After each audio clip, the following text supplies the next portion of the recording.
Who are the top quarterback coach combinations in the NFL entering 2024? What's going on, football fans? It's Mitch once again back with another NFL reaction video. And this time it's from none other. He's back, Uncle Colin. That's right, Colin Cowherd is back with a new top 10 list.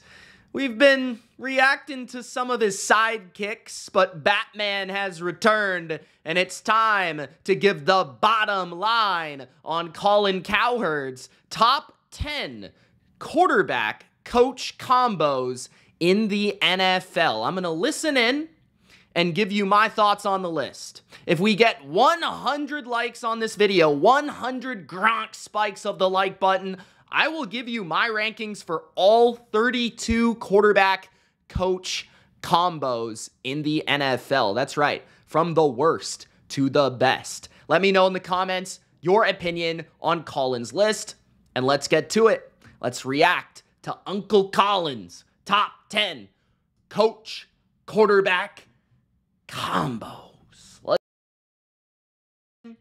Let's go. Let's see what we have in store. My top 10, if I gave you a top 10 AFC, NFC quarterback combination, the first one's an easy one. That's Andy Reid and Patrick Mahomes. Correct answer, Colin. I don't think you could have got that one wrong. It's after this where I'm going to be a little bit judgmental, but this is absolutely the correct answer. This is the new Tom Brady, Bill Belichick combination, and I would even argue that this is the right combination for modern football. You have an offensive wizard as a play caller. You have an excellent quarterback who can go above and beyond the system and carry teammates. And you have a defensive coordinator that can handle his side of the ball. I think an important formula here is also who's attached to the head coach.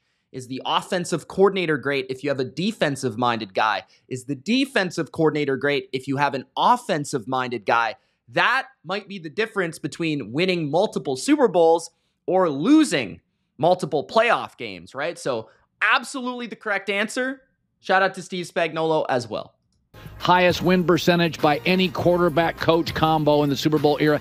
That's an easy one. He's the great play designer, a clever play caller, and Mahomes right now is the most gifted quarterback. I will say, though, I didn't think Andy Reid was at his best for a majority of last season. I just ranked him as the best head coach in the league out of respect and what he was able to do in the playoffs to get this team on track. And over the last half of the season, they found a formula that would work for them, which in his past, Andy Reid has never really deviated from being an offensive approached team. And I felt like this year, the difference between Andy Reid now and then is that he was able to actually adapt into becoming a defensive first team.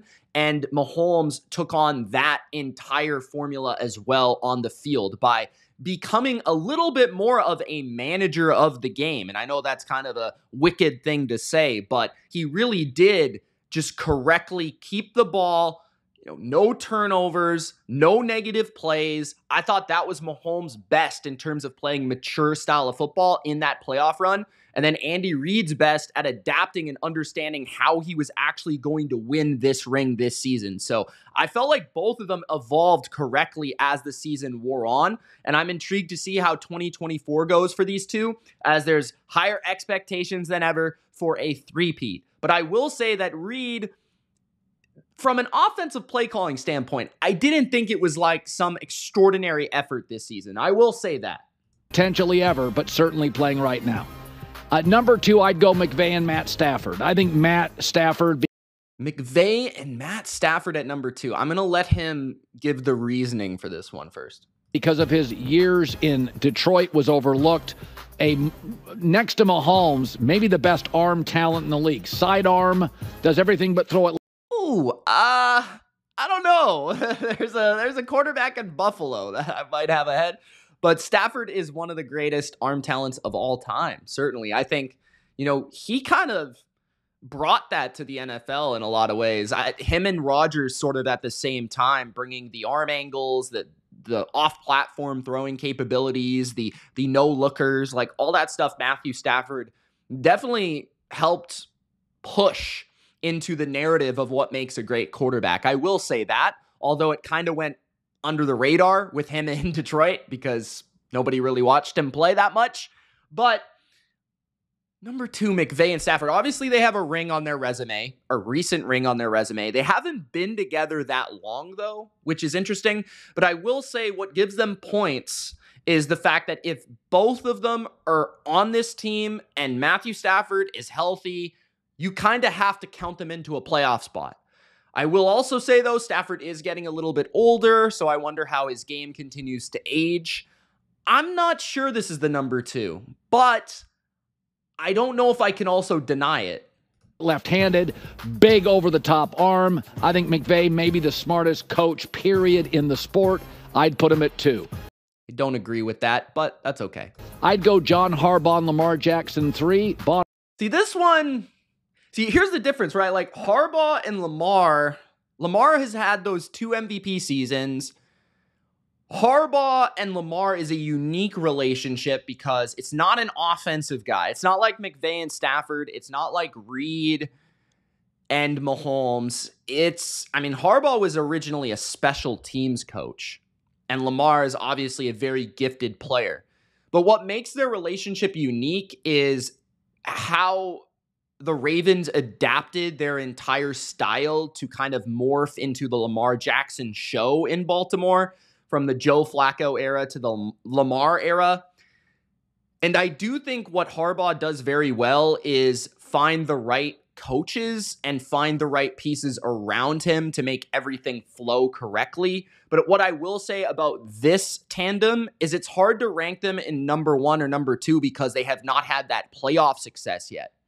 They would have like a playoff ring, a Super Bowl ring, a big even like Super Bowl appearance. You might put them at number 2, but honestly, like, could you put them above Stafford and McVay? Because Stafford and McVay, they only really had that one run so far, and they did make the playoffs last year, but is that enough to just put them ahead of Lamar and Harbaugh? I do feel, though, like Lamar and Harbaugh from like a consistency, if they're healthy, Lamar is healthy on the field, if these two are together, I feel like they're going to make the playoffs every season that they're together. That's how I feel about them. Maybe I wouldn't feel the same way with McVay and Stafford, but I do feel like McVay and Stafford have that Super Bowl ring, right? So that is kind of tricky. I don't know. This list is really tricky. I'll be intrigued to rank. They've won 10+ games and reached the playoffs in 5 of 6. Get 100 likes. I want to rank this. Years. Listen, Lamar is different, and you're going to have a different offense with him. But if you can win 75% of your games, especially in the AFC North, to be that good perpetually, I'd put them 3rd. I'd put Jim Harbaugh. That's the thing, right? Like, they win so many games. If you look at the win percentage of Harbaugh and Lamar, especially Lamar just in general, it's like second to Mahomes. So that's where you might consider to put them at number 2, but I don't know. This one I'm definitely going to disagree with here. And Justin Herbert 4th. Now, a little bit of that is a projection. I think Herbert's a remarkable talent, and there's an argument to be made, college and pro. Herbert and Harbaugh? Again, what is with the Fox Sports narrative of the Los Angeles Chargers this offseason? I just feel like we're totally off base with this football team. Okay, can we give it a little bit of time, a little bit of track record, a little bit of like existence first? We've never seen this tandem in action. We've never seen them in a game together. We don't know how that's going to work out. We don't know how Herbert's going to fit the offense. We don't know how this is going to play out. We have a track record of Harbaugh and Lamar, of Reed and Mahomes, of McVay and Stafford. We do not have any sort of track record with Harbaugh and Herbert. And I understand their individual talents individually. But that being said, Herbert individually has not been fantastic winning football games. Harbaugh has not been in the NFL for over a decade. So it's been a while, right? Like, yeah, Harbaugh did great things at Michigan. He's done great things everywhere. You would expect him to have success, but that success right away, I don't think is really going to happen because I don't think the team is there. Now, I could be proven wrong if they end up winning 10 games this year just off the backs of these two alone, and that might prove their worth of being a great coach-quarterback tandem. And like I said, I think this is the type of coach that Herbert really needs. I've said this before. I think Herbert is a lot like Stafford, where Stafford was super talented in an underwhelming organization in Detroit. But once he got in a room, in a franchise, in a building with a guy like Sean McVay, who had a big personality, could lead the room, could lead a team, could lead a culture. Jim Harbaugh, same thing, right?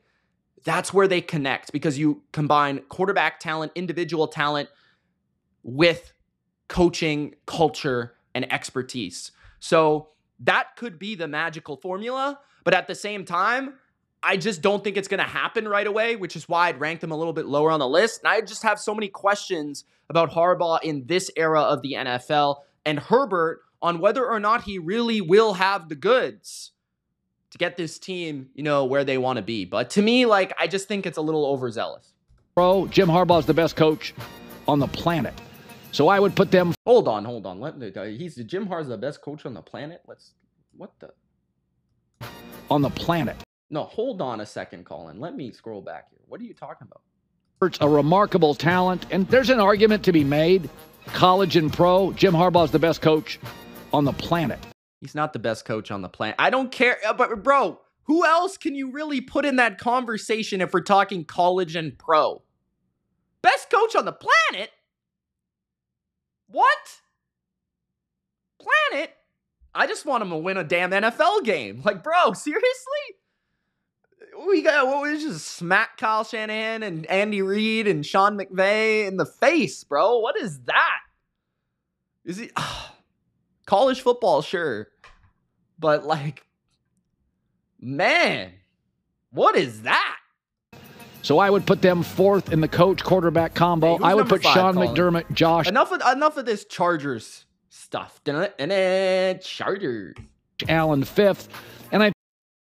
Sean McDermott, Josh Allen. There's an argument for these two being that the Bills franchise was an absolute joke before these two were there. I will say that. I'm a Patriots fan. I know how bad they were.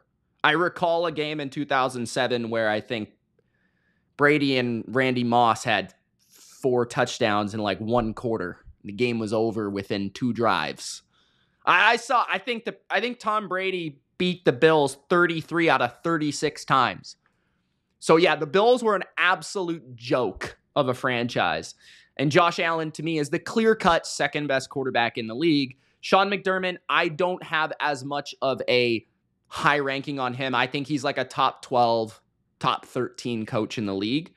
But the track record speaks for itself. And what I like about this tandem is it's an offensive freak show in Josh Allen combined with a defensive coach that's actually really good on his side of the ball. And if you look at it statistically, and you combine those two, it's a little Brady and Belichick-esque. I'm not saying either one is as good as either one, but I'm just saying Brady could carry the offense, Bill could carry the defense, right?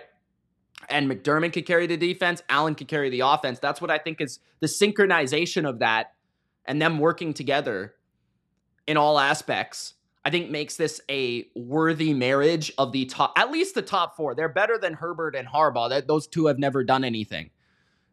These two, I think you could make an argument they should be top 3. But, I think it's debatable. I think Allen and McDermott, where do we stand with that in terms of Harbaugh and Lamar? Because Harbaugh and Lamar obviously rank higher independently. Harbaugh probably is a top 5 coach. I think I had him at number 5. Lamar is the 4th best quarterback on my rankings, right? Allen, I had number 2. McDermott, I had number 12. But there's something about the combination and I don't know, just the feeling of it that I almost feel like McDermott and Allen is almost a better combo. But where do you guys stand on that? Let me know in the comments. I think it's close. I think we all know Josh is probably even more so than Mahomes, just physically on a different planet. Size, speed. Didn't you just call Mahomes the most talented quarterback? Anyways. Arm strength. There's just nothing like Josh Allen in the world, including Mahomes. I think the misgivings we have sometimes, defensive coaches in big playoff games against offensive coaches.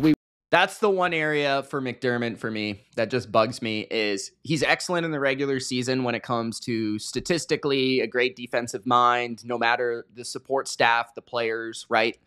Does a great job.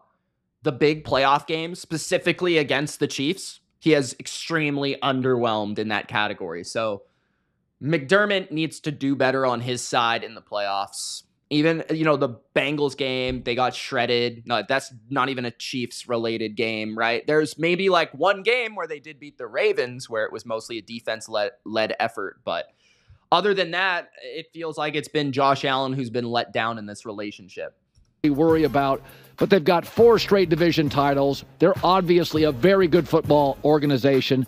So I would say 4 of the top 5 are AFC. Okay, so that right off the top, Okay, that's his top 5. Andy Reid and Mahomes, McVay, Stafford, Harbaugh, Lamar, Jim Harbaugh, Herbert, and McDermott and Allen. Shout out to the Harbaugh family. Now, that being said, you guys let me know in the comments where you stand on that top 5. Let's get to number 6. Again, it's the AFC. You can argue about the order after Reid and Mahomes, certainly. I would go to the next 5, and I start with another AFC team, Zach Taylor and Joe Burrow. Now, listen. Okay, Zach Taylor and Joe Burrow is one where I was intrigued to see where they would land on this list, because I think a lot of people are very low on Zach Taylor, and they're too low on Zach Taylor. Joe Burrow is a stud. Joe Burrow is the leader. Joe Burrow is the aura that I feel like carries this franchise and team.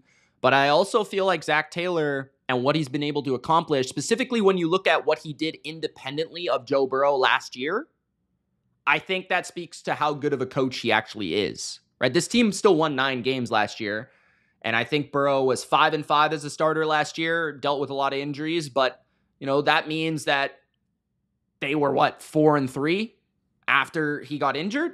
So yeah, and this team consistently, the thing I will say about Zach Taylor as well as a coach, they consistently get better during seasons, which to me is really about the coach. Like, coaches get their teams prepared for the playoffs. Coaches make their teams better. Usually it's poor coaches who are not able to build upon a fast start, or it's usually coaching's fault why a team falls apart down the stretch. Usually. Not all the time, but usually, right? So to me, coaching is what is able to get that team to build that team into the right spot near the end of the year. That's why you see Bill Belichick's teams and Mike Tomlin's teams and Kyle Shanahan's teams and Andy Reid's teams and all these guys, right?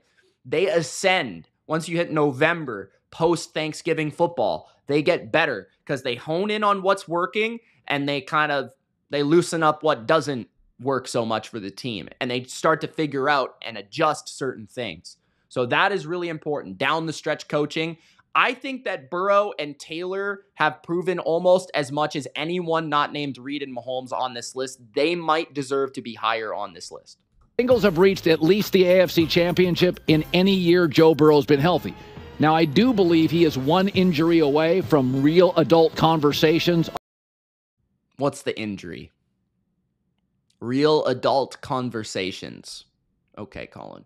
But what's the injury? Tearing his ACL, his major concussion, Achilles. What's the injury? Is it a wrist injury? Yeah, maybe you want to upgrade your backup situation, but I don't think you can really give up on Joe Burrow, even if he does get hurt again this year in a major way. But my feeling is that the karma is coming back around on Joe Burrow and things are going to be well this year. I just have a feeling. That's just the way these things work. On looking to draft another quarterback at some point, maybe not a first-round pick. But now this is his first year without offensive coordinator Brian Callahan, who's the Titans head coach, so that'll be a little interesting. Then, starting at number 7, I feel like the NFC teams are on the come. Matt LaFleur, Jordan Love would be number. Matt LaFleur and Jordan Love. 2 unproven. I like both. I like how they fit each other. I will say that this might be a hot take. Matt LaFleur and Jordan Love, I think, have a better vibe than Aaron Rodgers and Matt LaFleur. It always felt like Matt LaFleur was the passenger on the Aaron Rodgers Express, and now it feels like they are one and the same, Matt LaFleur and Jordan Love. Like, Jordan Love actually runs Matt LaFleur's offense, actually runs his stuff, actually gives his game plan the light of day, right? Like, Aaron Rodgers, it was kind of like, we're going to run the Aaron Rodgers offense. Like, we're going to have Randall Cobb. Like, we're going to do this. We're going to do that. Alan Lazard, he's got to be on the field. We're not running motion. We're going to be stagnant. We're going to do this, right? No play action, all that stuff, right? Now, LaFleur with Love, he's like, we're going to have tons of motion. We're going to have, different formation looks. We're going to have a lot of play action, right? We're going to do this and that. And it just feels like it was just funny to me how the Packers ascended down the stretch last year as a very young football team, and Matt LaFleur was able to really, really coach these guys up. And we saw all these different players meshing together and all these different players playing their own individual roles at a high level, and nobody really being a bigger part than what the team was in itself, right? It was a team. It was not individuals. It was a team. And I think Jordan Love really signified that. And the thing I like about Jordan Love right now from a leadership standpoint, he doesn't feel like above the rest of the team. And he doesn't give me that vibe at all. And this actually is becoming Matt LaFleur's show, which I think is actually typically the way that teams go on to have major success. Is it's the coach's show, and the players fall in line. And even if that player is an excellent player, he still listens to that coach. There's no ego that's above the coach. That is successful teams. So to me, this combo, I love it. Don't get me wrong. I just think that they just haven't done enough for me to be at number 7. Like, I think I need a little bit more time to stomach this combination. There's a combination that I haven't heard yet that as the last 2 seasons, they've been tearing it up. Number 7, I'd like to see a little bit more of Jordan Love, but the last 10 games of the year, the kid was on fire. And I'll give Matt LaFleur a lot of credit. When Aaron Rodgers was there, I felt like it was Aaron's offense and Oh, that's hilarious. He said the same thing. Aaron's team. I thought last year... See, guys, everyone asks, why do I pause it so much? Bro, because I want to give my take, because he might steal my take, bro. Matt LaFleur could really flex. I thought he was really clever. I loved his game plans. I loved his alterations at half. I thought Matt LaFleur really established himself as a top 5-6 coach in the league. I agree, Colin. That's some good work by you. Number 8, Mike McCarthy and Dak Prescott. Listen, they've won. Okay, bro, hold the phone. How many playoff wins do they got? Dak Prescott and Mike McCarthy. He beat the Bucs. Did they win any other playoff games? Okay, yeah, they're good in the regular season, but really? Dak Prescott and Mike McCarthy? Everyone wants Mike McCarthy fired. Everyone doesn't want to pay Dak Prescott. Somebody make this make sense. First, Jim Harbaugh and Herbert. Now you got Dak and McCarthy? It might be better than Dak and Garrett. Or is it? I don't even know. Number 8. 12 games each of the last 3 seasons. Nobody else in the league has done that. That's great. But, like, what have they done after that? I don't care if you win 16 games every year and then you lose in the playoff the first game. Literally, there's a team that has beaten them in the playoffs twice. There's a coach that's not on the list yet. McCarthy's a good, solid coach. Dak's a solid... You can argue they're both B+. Yeah, they're good. Okay, that's great. Can we win a playoff game, bro? But that gives you number 8 in the NFL. We want more in January. Number really? 9, I'd probably go Tua and Mike McDaniel. Are we serious? Where's Shanahan and Purdy? What is this list? We've got literally the Walmart dollar store version of Brock Purdy and Kyle Shanahan at Mike McDaniel and Tua, who have not won a playoff game, who have not won their division. We've had, how many games have Brock Purdy and Kyle Shanahan lost? I think you could count it on one hand. I don't care that the guy was drafted in the last pick of the last round of the draft. Bro, how many games have they lost? They didn't lose a single game last year where Brock Purdy played the entire game. So that's, 2022, I'm saying. They lost to the Eagles where Brock Purdy played 2 plays. That doesn't even count. They lost to Cleveland. They lost to Baltimore on Monday night, the best team in the NFL last year during the regular season. The best defense in the NFL last season, Cleveland. Those are two of their losses. They lost to Kansas City. And they lost to one other team, maybe? Who I don't even remember the other games that they lost. Honestly, I can't even remember.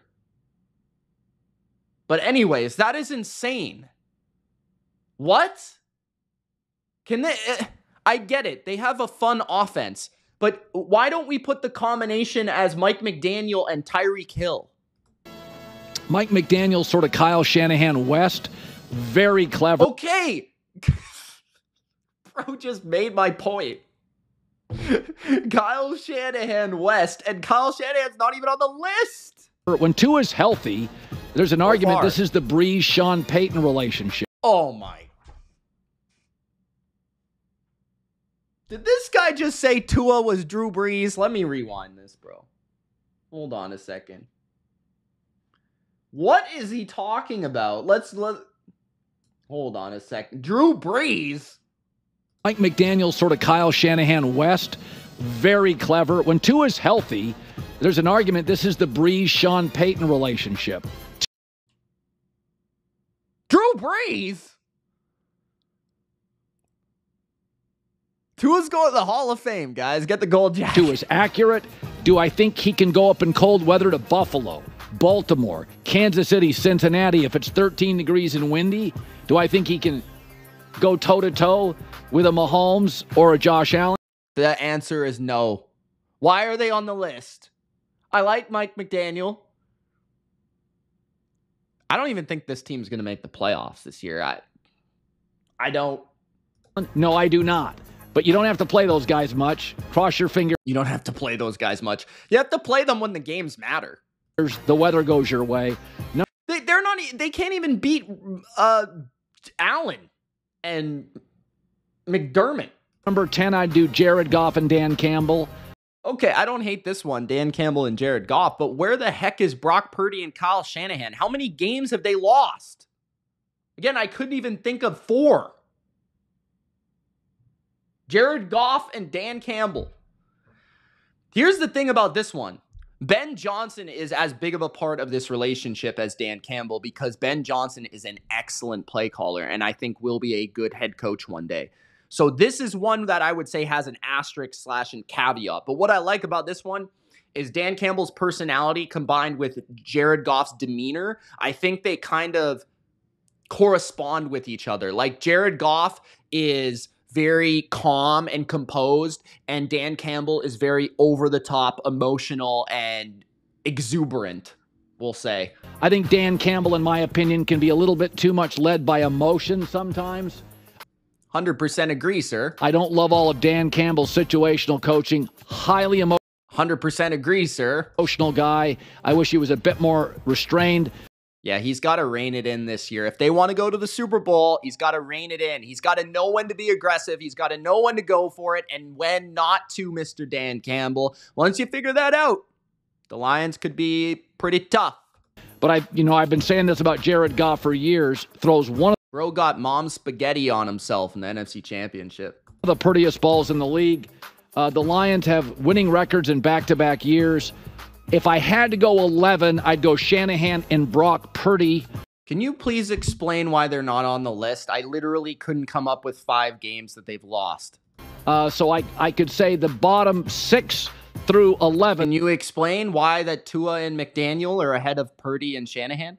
There's a lot more NFC representation, but I still think by and large the AFC. Are there any others that we're missing on this list? Campbell, Goff, McDaniel, Tua, McCarthy, Dak, LaFleur, Love. 100 likes. I will rank every single combination in the NFL. Guys, 100 likes. Now, I will say, are we missing any others? Drake May and Gerard Mayo, absolutely we're missing. Who else?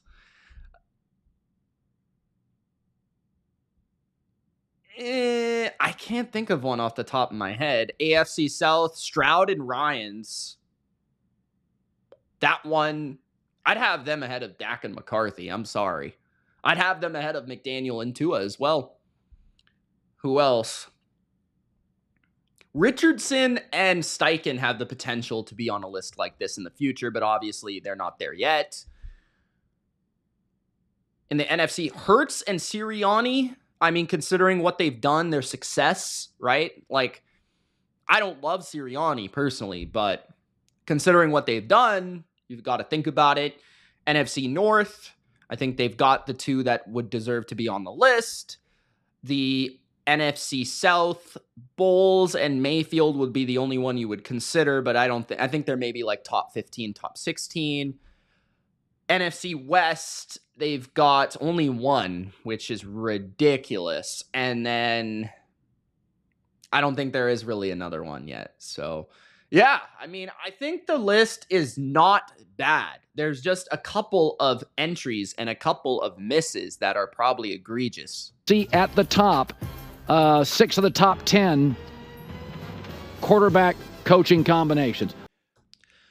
All right, guys. That's it. That is it for me and this reaction. If you enjoyed, make sure to spike the like button and subscribe for more NFL reactions just like this. It's Mitch. Thanks so much for watching, and we'll see you in the next one. Peace.